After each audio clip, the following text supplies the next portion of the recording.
Assalamu alaikum wa rahmatullahi wa barakatuhu. Omulizo omulungi wa 93 katonyezemu IUIFM webale kwekumira ku mukutu ogwesigika IUIFM. Wonna wosinziira tugamba nti kulika idi webale kusala abapulaninga okusala enkya tusaba Allah bangwirize mubenga mutuukiriza. Naye tukyali mu idi n'olwekyo takbiira tuba tujagala nnyo ate dhikiri gye tusobola okuba nga tutambulirako, naye butamala budde akaseera twagala tube nga tutunuulira ensonga enkulu ennyo yavaako emikolo gino gyennyini. Omusajja yavaako emikolo gino gwe twagala okuba nga tutunuulirako. N'olwekyo nze Kabijji Rashid omwanjuzi sijja kubanga amala ebiseera, wabula kyeŋŋamba nti misomo gino osobola okuba nga ogisanga ku mutimbagano gwa internet, Facebook page IUIFM radio, IUIFM dawa, ate gye tuli ku social media handles endala Twitter gye tuli, ate osobola okubanga era otufuna ku Kibla Islamic Media. Kakati no bannange mukirize njanirize mukadde wange Sheikh Lot, Vice Chairperson ow'akakiiko akashura aka Uganda Muslim Supreme Council, Secretary owa Hijja Bugisu Muslim District, Imam Masjid Nur, Director Islamic Yusra Islamic. Kakati nno bannange mukama wange yateredde dda mu studio za IUFM, saba mukkirize tubenga tumwaniriza ne takbiira insha Allah taala kubanga ya dhikari. Allahu akbar, Allahu akbar, Allahu akbar, Allahu akbar walillahi alhamd. Sheikh تفضل. من الشيطان الرجيم. بسم الله الرحمن الرحيم. الحمد لله والصلاة والسلام على رسول الله صلى الله عليه وسلم وعلى آله وصحبه أجمعين. أما بعد، السلام عليكم ورحمة الله وبركاته. وعليكم السلام ورحمة الله وبركاته. أما تندق الله جل جلاله أشهد ودي شنجرة شوبلام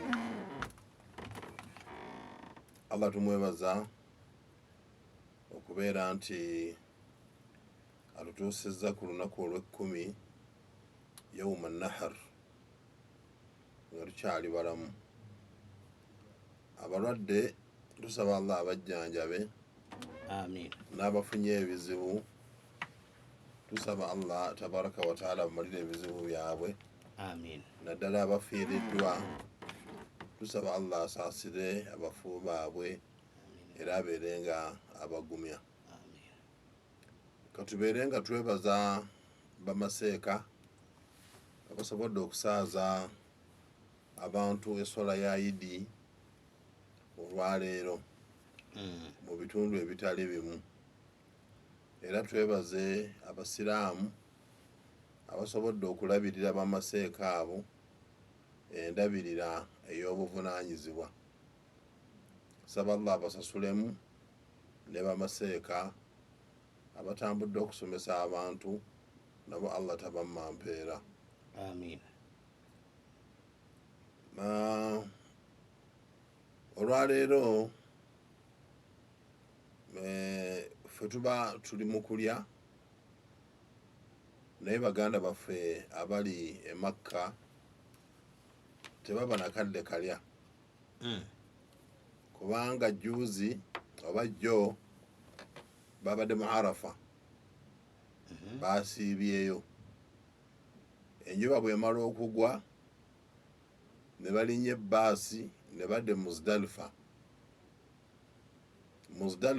Ne basala Magaribi ne Isha Muzdalifa ne bawummulamu ne beebaka. Babadde balina kuzuukuka basaale fajiri, bakole ku adhikaari, balyoke bagende okukuba ekiwajja Emina. Naye ebintu byakyukamu Mbeera njogeddeko ne munnayuganda omu naŋŋamba nti ekiwagi bakikubye obudde bukya saawa 11 nga basimbudde okuva e Muzdalifa saawa zibadde 9 n'ekintu ne batambula butambuzi ku bigere kubanga ebbaasi ezibaleeta zibaleka Muzdalifa awo ne mugattawo mpaka Mina ne mukuba ekiwagi era wenjogeredde naye babadde bamaze ekiwagi nga boolekedde e Makka bagende bakole tawaful ifada. Tusaba Allah jalla jalaaluhu abantu abakkiriza hijja yaabwe, amin, n'abatannakola hijja Allah agaziye enfuna yaabwe, abakolera enteekateeka bagende bakole hijja kubanga Eidul Adha oba ennaku 10 ezisooka mu mwezi gwa Dhul Hijja zonna zeetooloolera ku Makka. Nabi Ibrahimu alayhi salam ne Nabi Ismail alayhi salam, bannabbi abo ababiri ennaku zino zonna zitambulira kwabo. Nabi Muhammad sallallahu alayhi wasallam roolo ye mu kintu ekyo just kujjukiza ekyaliwo nti wano waaliwo mu biseera bwe biti waaliwo kino, mu biseera bwe biti waaliwo kino, naye nga abasajja bannannyini kintu ye Ibrahimu alayhi salam awamu ne mutamanyiwe Ismail alayhi salam. Basaluganda ab'ekitiibwa, obudde buyinza okubeera nga tebusobola kutumala okwogera ku Ibrahimu alayhi salam, naye kiba kirungi nnyo okubeera nti olunaku luno olwaleero engeri gye tuli mu ekintu ekikwata ku Ibrahimu alayhi salam kiba kirungi nnyo naddala wano ku IUFM okubeera nga abantu baffe abatuwuliriza tubaako kye tubawa beeyongere okumumanya, kubanga tulina obuzibu nti abantu bangi kumpi ebitundu 7 ku 100 bategeera Ibrahimu naye nga bamutegeera mu Bible. Era owuliriza stories abantu ze banyumya ku Ibrahimu alayhi salam nga ziri mu Bible, endagaano enkadde, ze story abantu ze banyumya.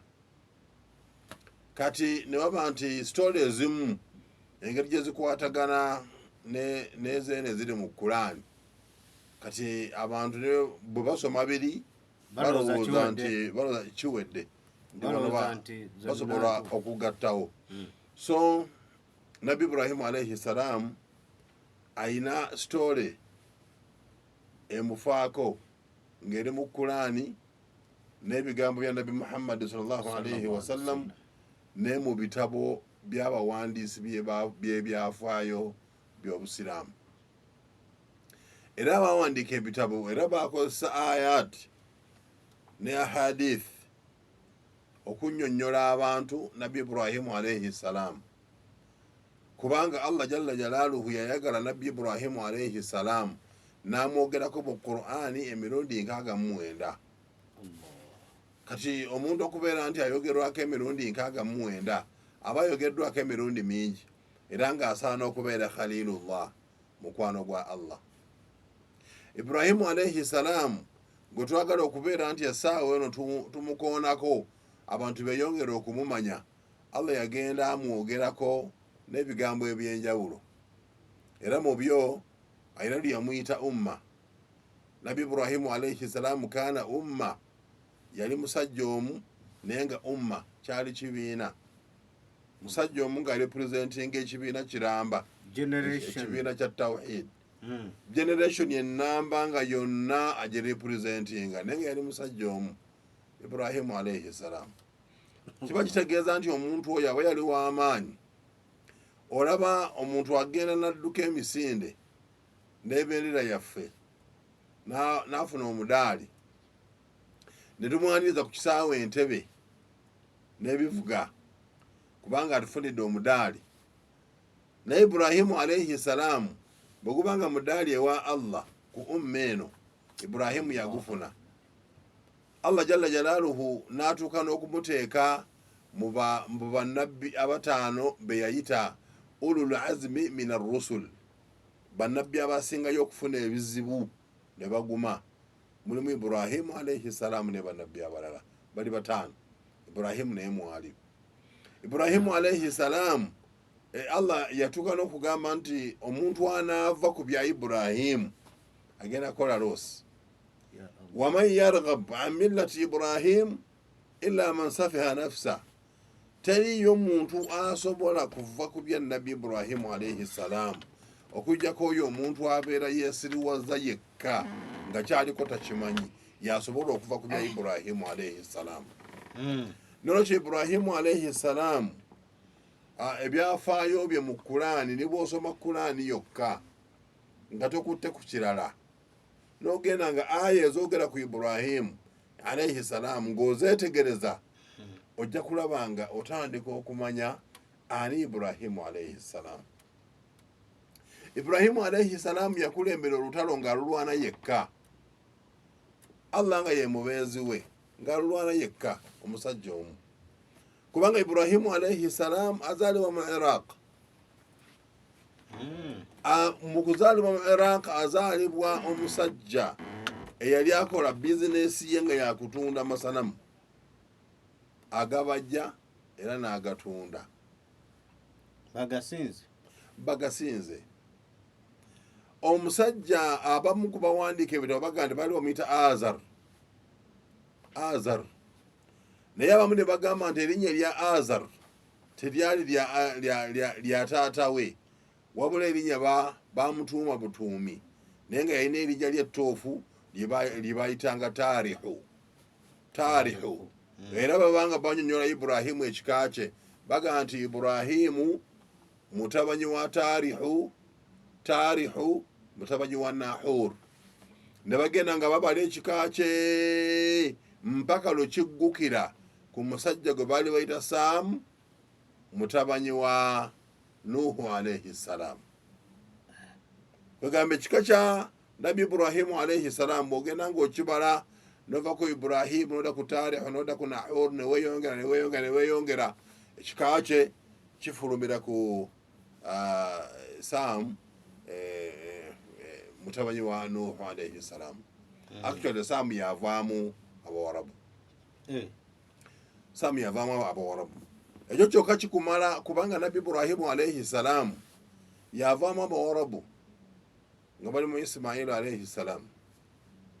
Kati Nabi Ibrahimu alayhi salamu azaalibwa mu Iraq era mwakulira, naye nga agenda okukula nga mu famire bizinesi ka waka famire akaali kabafunyisa akawogo bifaananyi masanamu ago babajja ne bagatunda. Kati Ibrahimu alayhi salamu era tewannabaawo kigamba nti Ibrahimu lam yusharik, tewannabaawo kiraga nti Ibrahimu teyayambako taata we bizinesi eyo.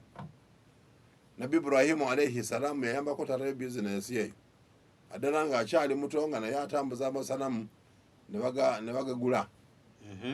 Okujjako ndi bwe yakulaakulamu n'ayongeramu ebirungo yasigala bizinesi agikola, naye nga agenda agamba abantu ani anaagula bino ebitagasa era nga tebikosa, ani agula bino ebitayogera, ani anaagula bino ebitagasa.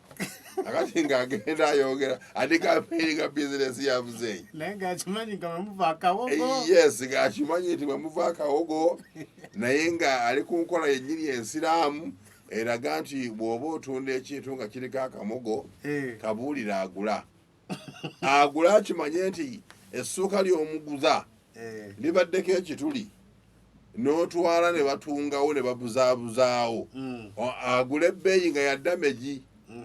N'olwekyo kati Ibrahimu alayhi salamu ye bwe yamala okuddamu amagezi yatambula ng'abategeeza nti ani agula bino ebitalina magezi, ani agula bino ebitagasa.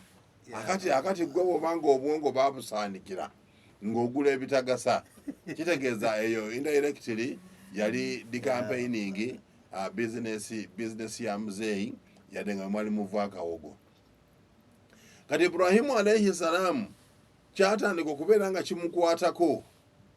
Kati yatandika yufakkiru an alkawn atuula bwati n'alowooza ku ggulu lagani kati eggulu eryo ani yalitonda ensi eno tesobola kubeera ng'eri yokka enjuba neeva eno neegwa enjuba omwezi neguddawo nolaba emunyeenye nolaba kino tebisobola kubeera automatic birina okubeera nga waliwo abikola Ibrahimu alaihi salaamu agenda atandika okumanya obwongo Allah abuggula Allah wamala okubuggula Ibrahimu akimanya nti gano amasanamu ge basinza tegagasa naye waliwo omutonzi era Ibrahimu atandika okukola daawa ye Allah jalla jalaaluhu ng'amaze okumuwa obubaka kubanga obubaka ebirooto bubeera bubaka minallah kuba nabbi ekyokubiri bayinza bafuna obubaka bwe bayita ilhamu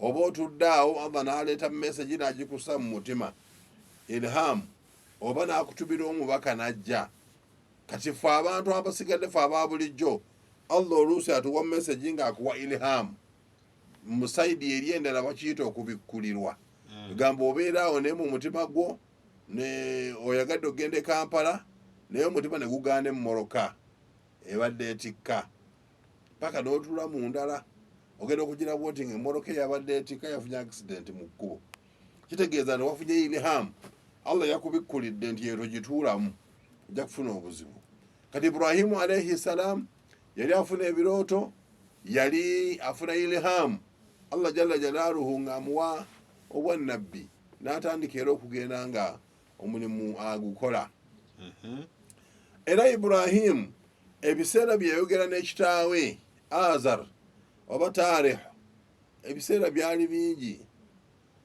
ya abati lima ta'budu taata lwaki musinza ebitagasa era nga tebikosa lwaki musinza ebintu bino era abantu beyabuuzanga tebalina ansa wabula ansa yeye ya bulijjo nti inna wajadina abaana kadhalika yafalun nti afe twagenda okula nga bakitaffe webali nga basinza ebifaananyi ebyo Ibrahimu alaihi salaamu kyagenda kimulumiriza okutuusa lyatandika okugenda ku pulaani B nagande kati wane essaawa eno nyina okukolawo akatiisa nsobole okulaga abantu bano nti bye basinza tebigasa tebisobola kwerwanako kati bwe bateekateeka akabaga kaabwe baba bali bize bano abasinza amasalamu abantu ba Taarihu abantu ba Azara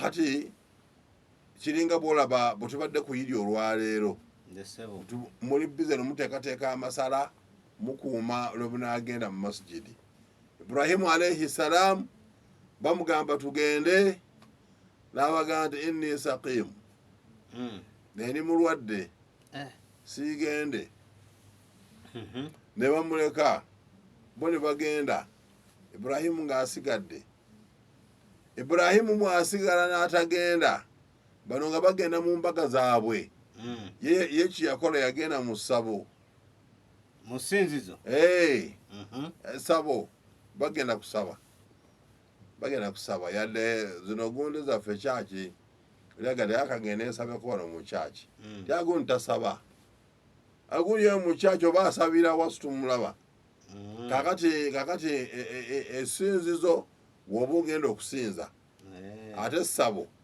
ogenda kusaba kakati essabo akati bano bagenda kusaba bagenda mu ssabo ne bagenda basaba kakati ono agenda mu ssabo lyabwe Ibrahimu alaihi salaamu amasalamu agatematema mu kugatematema n'akola ekyamaanyi n'aleka essanamu eddene nga lyo talitemye n'akwata embazzi n'ateeka embazzi mu nsingo yaalyo ye n'addayo ewaka kati bagenda okumaliza amasala gawedde baddayo mu ssabo okusaba bagenda okutuuka mu ssabo nga bakatonda bonna bali wansi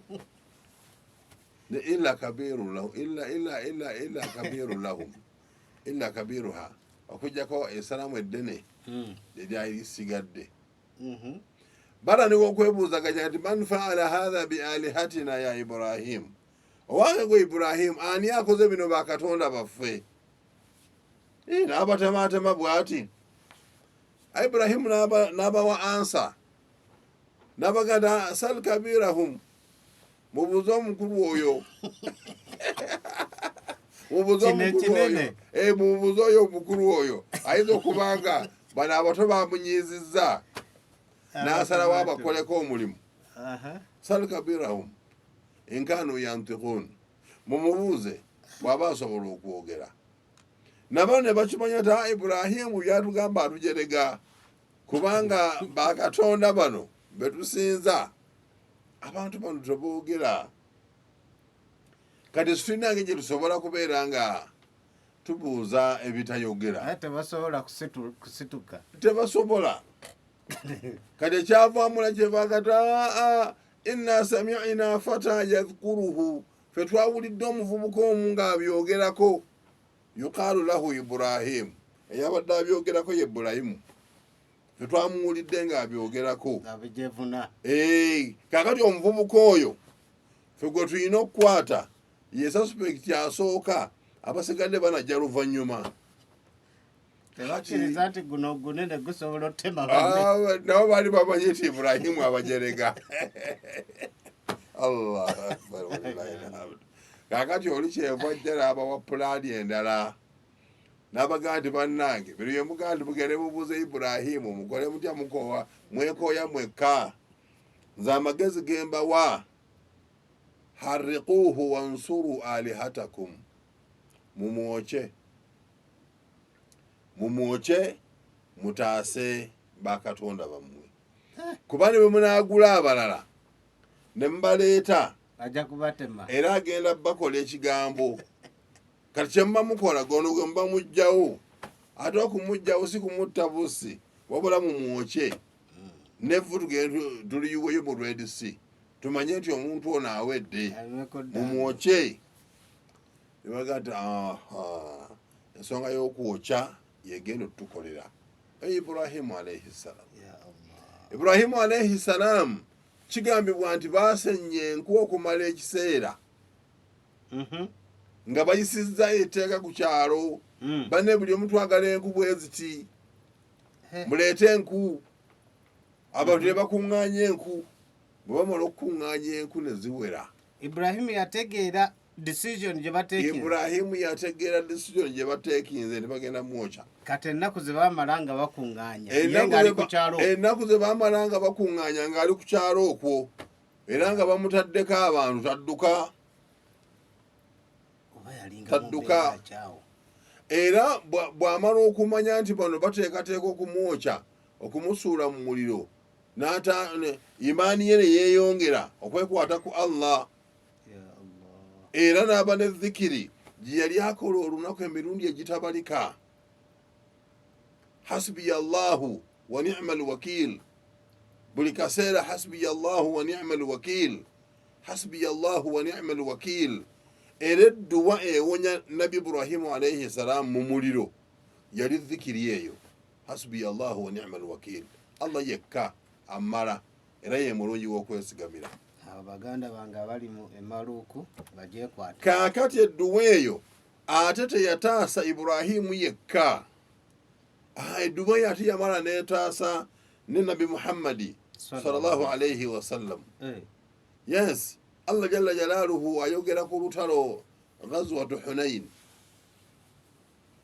watugambira nti alladhina qala lahum an-nasu inna an-nasa qad jama'u lakum fahshawhum fazadahum imana wa qalu hasbuna Allahu wa ni'mal wakil.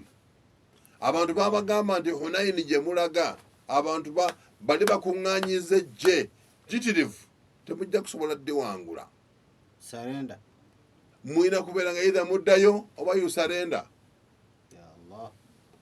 Nabbi sallallahu alayhi wa sallam eyali kamanda akulembedde abantu be tebakkiriza kudda mabega, wabula dhikiri eyo gye baaleeta ne bagamba hasbuna Allah wa ni'mal wakil, hasbuna Allah wa ni'mal wakil. Era njagala okubeera nga ntegeeza abatuwuliriza nti eyo dhikiri yemu ku dhikiri ennungi z'olina okukola ng'ofunye obuzibu allah abukutaase hasbiya allahu wa ni'mal wakil hasbiya allahu wa ni'mal wakil hasbiya allahu wa ni'mal wakil.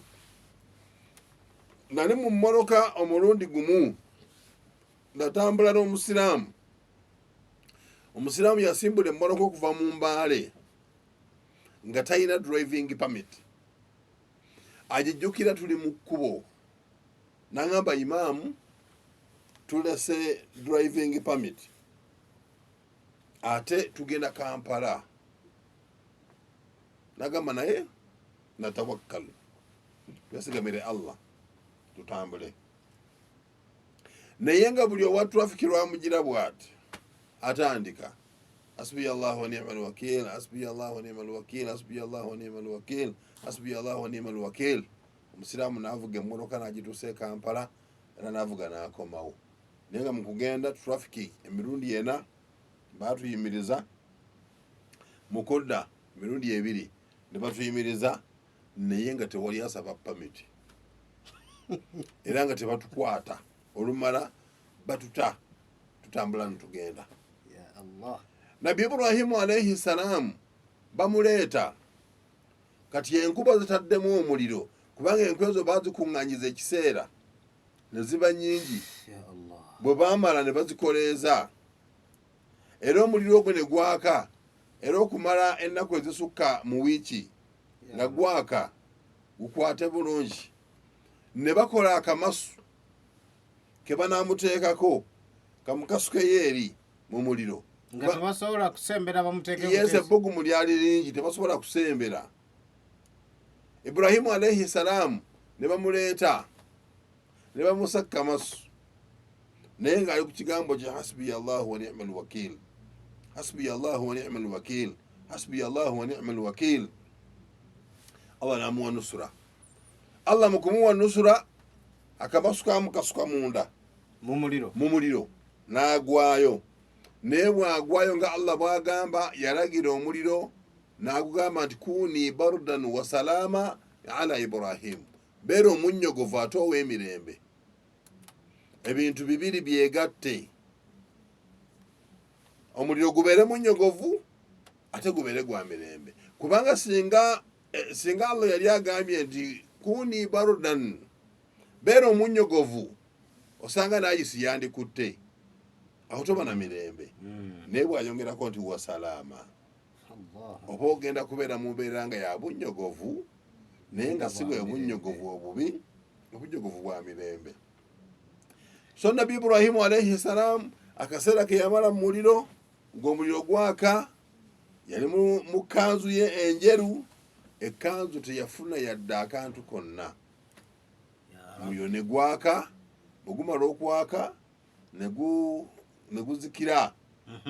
Abantu nga balowooza nti omusajja awedde, bagenda okulaba omusajja gwe badde baga nti awedde atambula nga tanava Iraq, nga mulamu talina buzibu, nga tanava Iraq. Ebyo byonna byali mu Iraq. Allah yatonda Iraq n'agissaamu abasajja ababi, kuba Iraq eyo abura taarikh, ebyafaayo byonna biraga abasajja ababi nga baali mu Iraq ne Egypt. Iraq buli gw'osoma omubi Iraq. So kati Nabbi Ibrahimu alayhi salamu yali akyali mu Iraq nga tannavaamu. Era wano bw'amala okuva mu kino eky'omuliro n'asigala nkati eky'omuliro abawangudde. Babadde basuubira nti agenda, naye tagenze, tafudde, asigadde mulamu.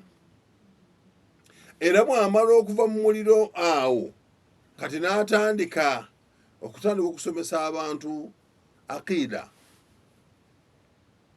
n'atandika n'okutambula, n'ava ebugwanjuba mu Iraq n'agenda ebuvanjuba, n'atambula wakati wa Iraq n'amutambula, naye nga atambula na aqida, abantu okusinza Allah baleme kusinza bibajje. mulimu gwali munene abantu basinze Allah baleme kusinza bibajje gume kubeera mulembe guno yandibadde atambula ng'ayita abantu baleme kusinza mizimu bakati ffe essaawa eno abasinza emizimu bayitirivu omuntu abeera mukkiriza musaala mwenna oluusi ne Makka nga yagenda naye nga mizimu bwe boogera ku mizimu aggwamu. Era luli omusiraamu yali ambuuza aya egamba nti wama yuminu aktharuhum billahi illa wahum mushrikun, abasinga obungi si bakkiriza kujjako bakola shiriki.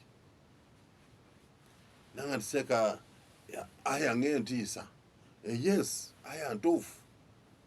Abantu bangi tubeera nabo mu layini z'esswala naye nga bashiriku nga bashiriku era omusanga atewaana bw'aba yaloose taata we ng'amugamba nti nombera edduwa ayinza okutewaana okufaako obufi atya omuzimu gwa taata we aguwa respect gy'ataasobola kumuwa ng'akyali mulamu. Taata we bwe yayogeranga yamuddangamu era namugamba nti nze akuzaala tonziramu, naye omuzimu bwe gwogera abeeranga mu kuwuuna njikiriirye njikiriirye. Abantu batya emizimu ne bagisinza okufaako obufi, era Allah asaasira busaasizi baddu be naye ng'abasinza emizimu nga basaala esswala ettaano bangi. Nono kye Ibrahimu alayhi salaamu yasigala mu Iraq n'asigala ng'akola daawa etaali mu swala na zaka, wabula nga daawa mweri aqiida kubanga aqiida gwe mutwe gwa buli kimu. Aqiida bw'eba efudde omutwe guba gufudde, kiba ng'ekyennyanja bwe kifa omutwe halaasi n'ebisigadde bifa. Era essaawa eno kati abantu twewaana ntusinza Allah naye aqiida yaffe mbi, aqiida nfu. Kyeva olaba ng'omuntu afuna akazibu katono bwe kati n'omulaba omuntu oyo ng'aweddemu nga tokyasobola kumugamba nti munnange guma Allah yageze, ayinza n'okubuuza nti kuze kwagerera naye ng'asaala esswala ttaano. Naye Ibrahimu alayhi salaamu jjajja w'obukkiriza yakola daawa.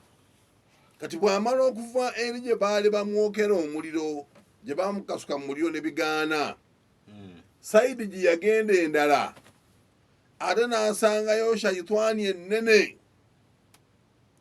yoga mbi nnyo wa Iraq. Yalina omusajja gwe baaloweta Namurudu. Namurudu yali mubi, Namurudu yali kabaka. Ayinza okuba nga y'oyo yali kabaka naye nga mubi,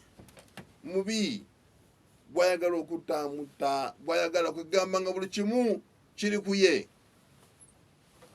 Kaakati ono bw'awulira nti Namurud yeeyisa bubi n'agata yagendayo. Ibrahimu alayhi salaam n'agendayo, si kgendayo mu ngeri y'amalala, wabula yagendayo nga yali ku kituufu. Amaziba g'ayina ayina okugatuusa ku balala. Asibye ennyama, amaziba g'ayina agatwale wa Namurud. Agenda okuyingira ewa Namurud nga buli omu atyayo, atandika omukolako daawa kusinza Katonda omu yekka.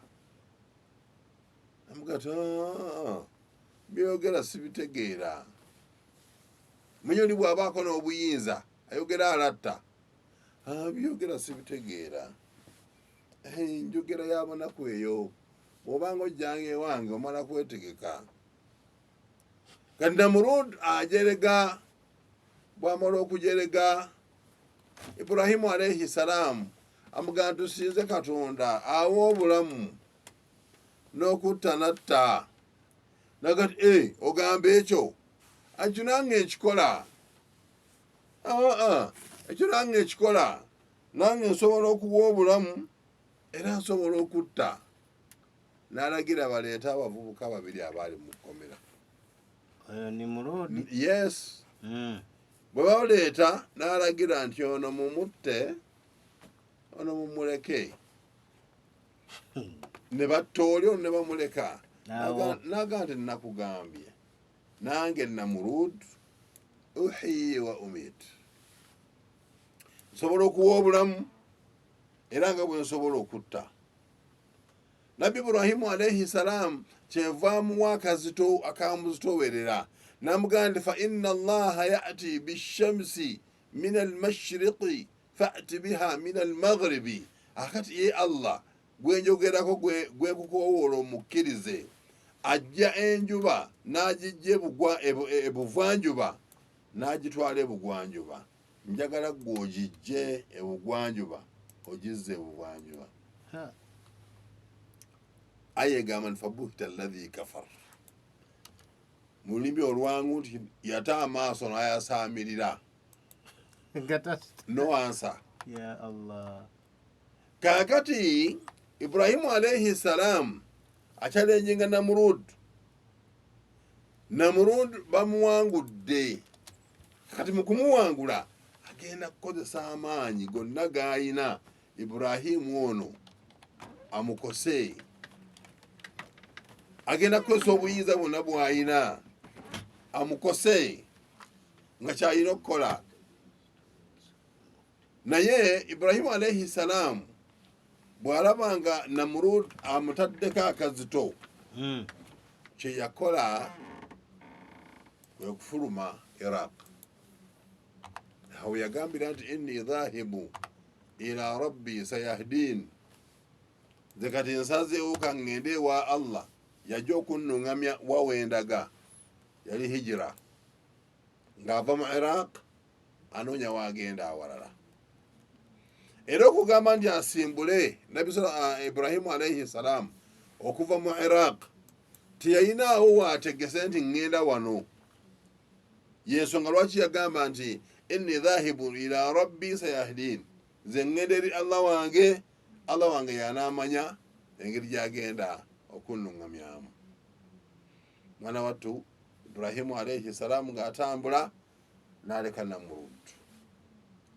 Bwe baali batambula yagenda ayina ebyalo by'ayitamu. Bw'ayita mu byalo ebyo yakomekkereza ali mu Shaami, ali Filasitini. Bw'atuuka e Filasitini n'atuula ne banne be yatambula nabo, kubanga okuva mu Iraq agende e Filasitini baatambula abantu basatu. Yali Ibrahimu kennyini ne mukyala we Saara. Yali amaze okufuna Saara. Saara yali mwana wa taata w'omuto, nga bw'omanya enkola yaabo. Omwana wa taata w'omuto halaali omutwala.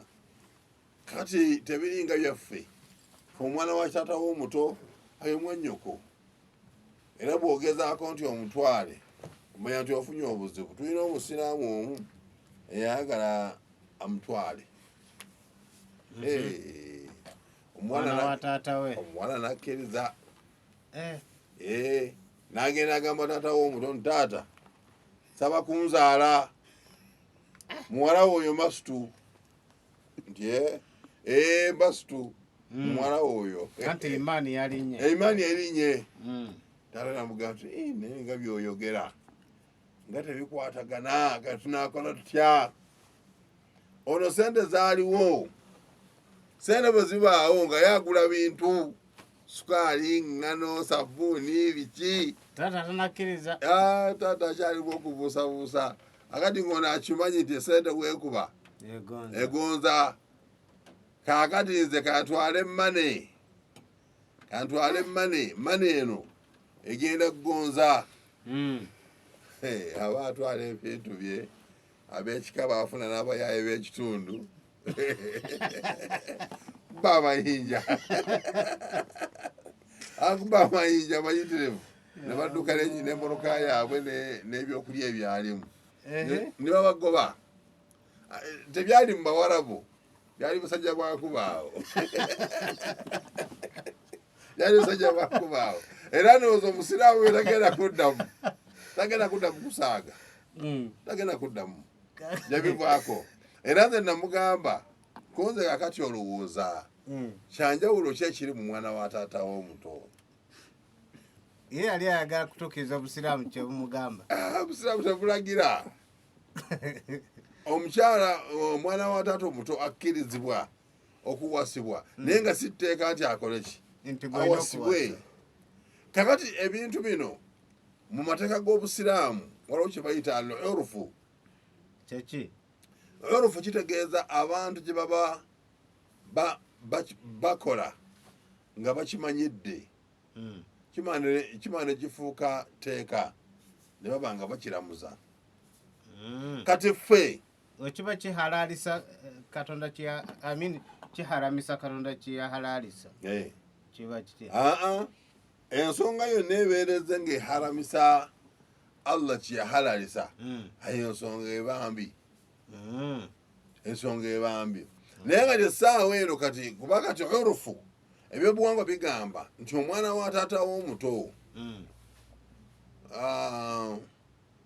oyo mwannyoko urufu bwegamba nti oyo mwannyoko urufu bwemala okugamba nti oyo mwannyoko kati shariya negamba nti bw'onaaba owasizza omwana wa taata w'omuto biki byogenda okufuna ebyamaanyi byotasobola kufuna walala ng'owasizza awalala wano gwenjagala kakati awo shariya negamba nti toleeta muvuyo mu kika genda onoonya abagwere owase noonya abagisu ate oliye yali mugisu genda onoonya abanyoli owase galeka kutawaanira kuona so akati kati ffe twakimanyiira era bw'oba ne mwannyoko bw'oba ne mwana wa tata w'omuto ogamba olabira ddala ng'olina na mwannyoko munyumya emboozi ya brother ne sister gamba tembala buzibu bwonna naye nabbi Ibrahimu alaihi salaamu mu Iraq yali yawasa muwala wa taata w'omuto Saara kaali kakazi kalungi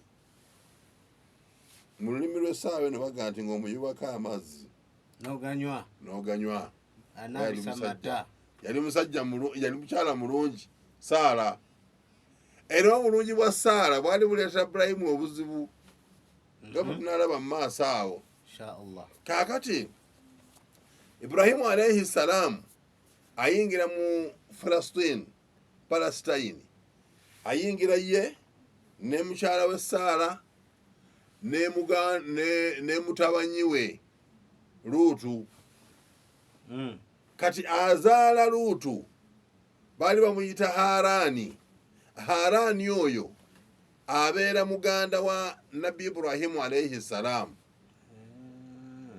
Nakhuni ono amini gundi Tarihu ono azaala Ibrahimu era yazaala Haran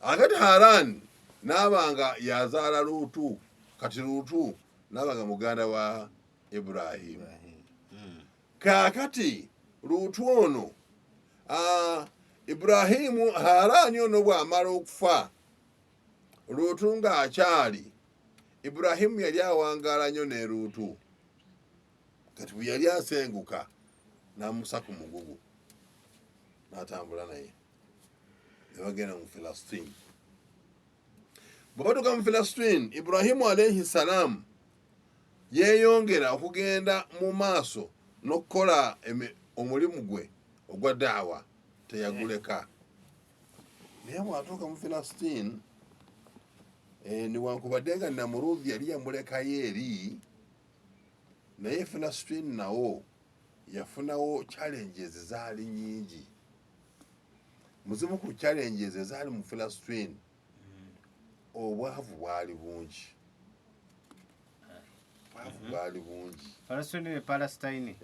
abantu nga beetaaga okulya kati by that time Egypt ebyokulya byali bingi kati nga ayina okujulukuka ave Palestine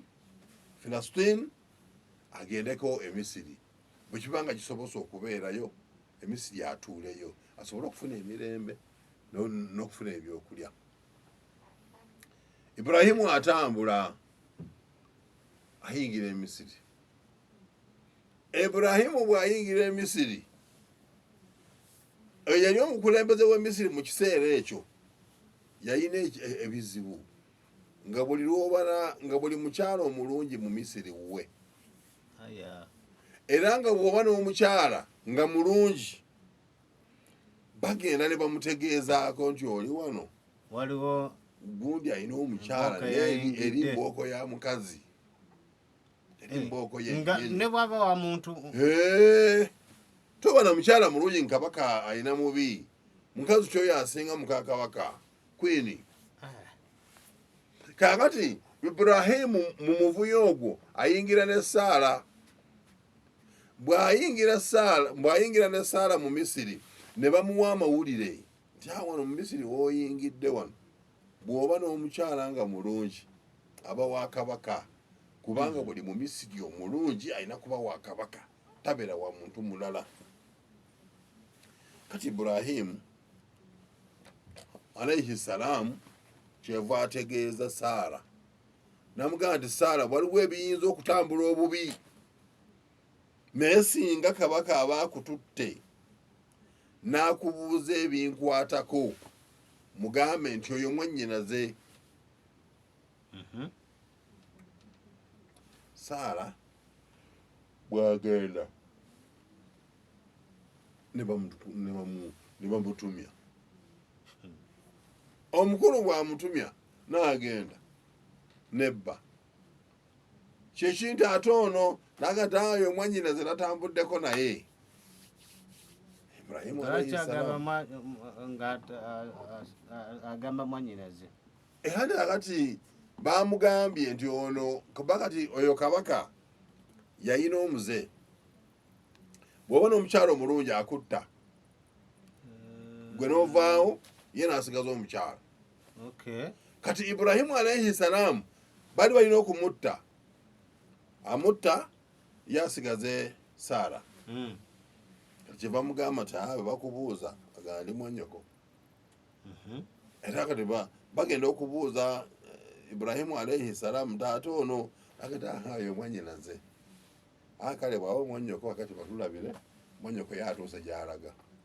Allahu akbar, kizibu kinene bakujaza omukyala. Ibulayimu alayhi salaamu yasigala ali kwazikaalize, naye ng'omukyala batutte abeera mu kufuuyira kagalo, Katonda asaasira, Katonda asaasira, mukomyewo nga mulamu nga tebamukutteeko. Akati kabaka buli yayagalanga okutwala omukono akwate ku Saala ng'omukono gusannyalala. Bw'amala okusanyalala omukono ne gugaana okuddawo nga tayinza kugusitula, tusa lwagamba Saala, lwagamba waayo ensabiraako Katonda anziggyako kino kyampadde. Saala ng'asaba ng'atereera, agenda okugira bw'ati ateeredde ng'ate aleeta egikono ayagala amukwateko ng'ate omukono gusannyalala, ng'amugamba ensabiraako ate nga Saala asaba.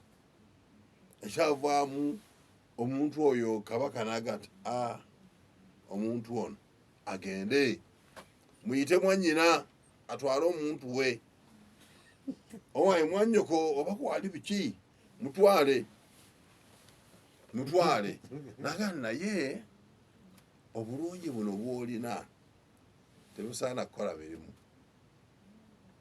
ankuwa omuyambi, nkwagadde nnyo, ankuwa omuyambi.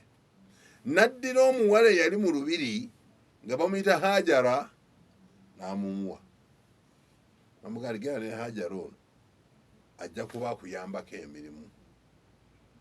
Akati Ibulayimu mu Misiri teyasigalamu, nagamba Misiri afunyemu dda obuzibu, omusajja adde atutte mukyala wange. Naye kati bw'aba nga amunzirizza ate kati mu Misiri nkuumamu ki, nyina kutambula.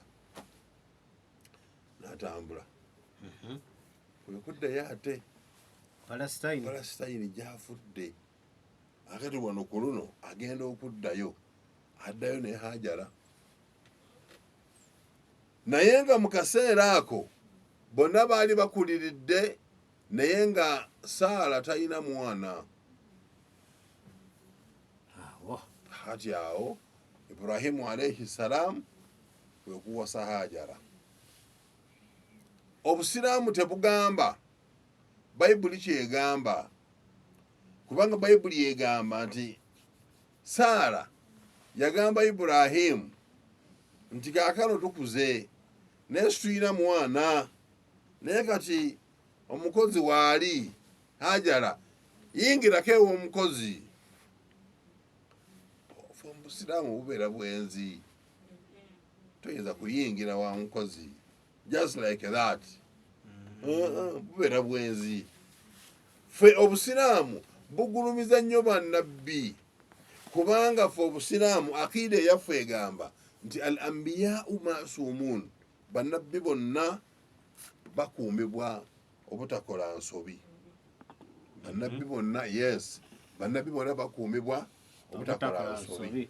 Kati babanga bannabbi bonna bakuumibwa obutakola nsobi, akati wano okugamba nti omukozi waffe wuuyo gendayo, gamba Saala oba ogenda nti yasindika bba mu bwenzi. Fe obusiraamu nga buwandiika history ya Ibrahimu buga nti watazawaja Ibrahimu Hajara, Ibrahimu n'awasa Hajara. Ibrahimu yawasa Hajara. Bw'amala okuwasa Hajara, Hajara n'afuna olubuto. Naye Hajara agenda okufuna olubuto nga bali Filasitini, bali Shaami, bali mu Palestine, bali eyo. Kakati Ibrahimu alayhi salaamu kyenjagala okukolamu clarification katono. Bannabbi bakuumibwa obutakola nsobi. Okulimba nsobi. Ibrahimu twamusanze emirundi ebiri. Omulundi ogwasobose bayagala bagende bonna mu kabaga, n'agamba nti inni saqiimu, ndi mulwadde siigende. Naye nga teyali mulwadde, nga Kakodyo agende amalirize bakatonda baabali, agende ku nsonga ye plan B. Ne tumusanga omulundi ogwokubiri yagamba nti Saala mwanyina, naye nga ate yali mukyala we. Abaffe awo tubigatta tutya? Mu kumanya nti Ibrahimu nabbi, bannabbi tebakola nsobi, naye nga ate waliwo ensobi ze tulinga abalengera weziri. Abawandiisi b'ebitabo batugamba nti ekyo ffe tukirabanga ensobi naye nga teyali nsobi. Mu kugamba nti inni saqiimu, ndi mulwadde, ye yali mulwadde, obulwadde bwa mirundi ebiri. Oyinza okubeera saqiimul badani, omubiri nga mulwadde, oba oyinza okubeera omulwadde w'ebirowoozo. Kati omubiri gwali mulamu, naye kaana saqiima albaal, ebirowoozo byali birwadde. Kyekyali kimulwaziza ebirowoozo, bantu kuva mu kusinza Allah ne batandika okusinza amasanamu, nga kimulwazizza ate bamutwala agasinze. Kati onjiba kitegeeza nti teyalimba. Ibrahimu kaana saqiima albaal, ebirowoozo byali birwadde. Kati abagamba nti nabbi Ibrahimu yalimba, tebakitegeera, nabbi talimbanga. Filosofe bwatyo bwagamba.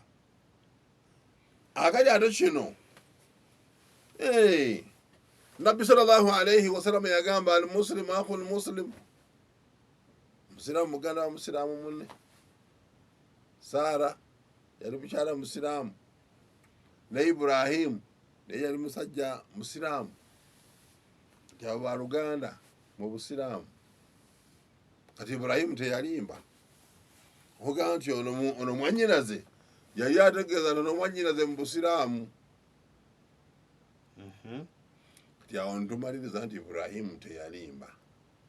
asigalawo ngaali masuumu yakuumibwa obutakola nsobi.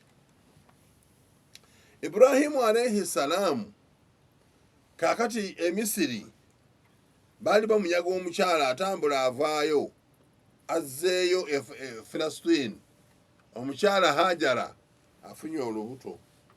Hajara bw'afuna olubuto Saara n'atabuka. Saara agatawo waaye sula omuntu nonyako omuntu nonyako omutwala omuntu bw'ononyako omutwala. Kakati Ibrahimu alaihi salaamu ebintu kati bizibuwala, ebintu bwe bizibuwala akuuma Allah jalla jalaaluhu ky'anaamusalirawo. Kati Allah amulagira nti Hajara mwetikke omutwale Hijaz. Hijaz ye Saudi, mutwale Makka. Ibrahimu yeetikka Ismail alaihi salaam amutwale Makka. Kati sitole ya hijja gye tulimu essaawa eno awo kati weetandikira.